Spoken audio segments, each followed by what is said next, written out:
ओम श्री साई राम। ओम श्री साई कल्याण गुणाय नमः।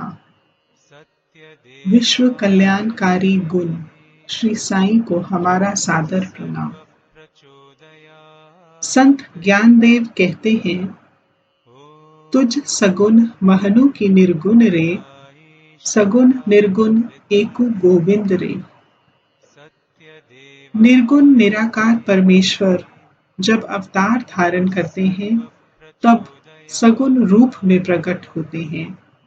उनका ये सगुण रूप विश्व कल्याणकारी होता है।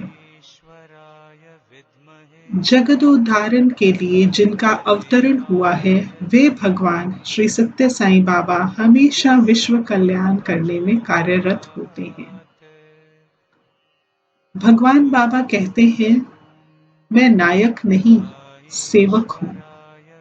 मेरा जन्म सेवा के लिए है और इस वचन के अनुसार केवल उनके नाम और रूप की भक्ति करने वालों की ही नहीं, सभी लोगों की सेवा भगवान बाबा अपने कार्य द्वारा करते हैं।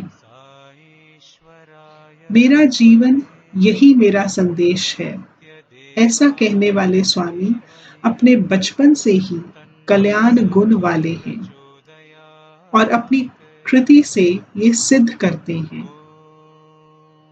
बचपन में ही दरवाजे पर आने वाले दीन दुर्बलों को अन्न वस्त्र देने का दृढ़ निश्चय करने वाले बाल सत्यनारायण आगे चलकर पंडरी भजन मंडली स्थापन करके केवल पुट्टपर्थी में ही नहीं बल्कि आसपास की देहाती जनता का आकर्षण बन गए। आकर्षण इसलिए कि वे इस भजन मंडली द्वारा केवल भक्ति मार्ग ही नहीं तो घर और आसपास का परिसर स्वच्छ रखकर बीमारी को दूर कैसे किया जाए, इसके बारे में उत्कृष्ट पाठ उन्होंने सभी के सामने रखा। अवतार धारण करने के बाद माता ईश्वरम्मा की 3 इच्छाओं की पूर्ति करते समय शिक्षण, आरोग्य और पानी की पूर्ति, ये 3 योजनाएं शुरू की गईं। इन योजनाओं को संपूर्ण विश्व के लोग आदर भाव से देखते रहे हैं। शिक्षण और आरोग्य, इन योजनाओं का लाभ विश्व का कोई भी व्यक्ति ले सकता है और इसलिए उस व्यक्ति को कोई भी शुल्क नहीं देना पड़ता। इस प्रकार का कार्य केवल विश्व कल्याणकारी गुण वाले परमेश्वर कर सकते हैं। बहुत पहले जब भक्तों की संख्या मर्यादित थी, तब प्रशांति निलयम में हर रोज सुबह शाम लगभग 1 से 1.5 घंटा भजन होता था। भजन होने के बाद 3 आरती, पहली पावन पुरुष साईशा, दूसरी ओम जय जगदीश, तीसरी कायो करुणा निधे की जाती थी। आरती के बाद मंदिर के पुजारी जोर से घोषणा करते थे, बोलो भगवान श्री सत्य साईं बाबा की जय, बोलो पुट्टपर्थी महात्मा श्री सच्चिदानंद मूर्ति की जय।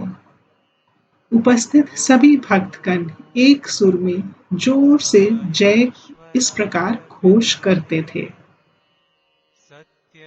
भविष्य में जब स्वामी के सेवा कार्य की गति तेज होने लगी, तब भजन का समय कम कर दिया गया। एक ही आरती गानी चाहिए, ऐसा स्वामी ने कहा।